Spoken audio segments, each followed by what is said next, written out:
Hi guys, good evening. Ito nga po pala ang hapunan namin ngayon. Nagluto po ako ng pasta. Lagyan ko lang po yan ng olive oil, asin at saka ng mini tomato. Yan. Tapos chicken. May prutas din po tayo. May gulay. At meron po tayong chicken katsu. Yan. Niluto ko rin po yan. At meron po tayong gulay. Nilagyan ko po siya ng parang yung ano ng bihon. Ganon. Yan. Ito po ngayon ang pagsasaluhan namin ngayong gabi. Ay. Yan. Wow. Ano, simple lang to. Olive oil.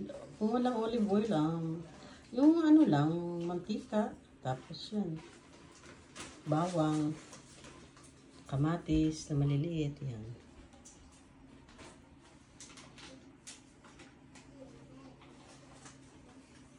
Hanggang dito na lang po guys ang aking video. Maraming salamat po sa panonood. Thank you for watching.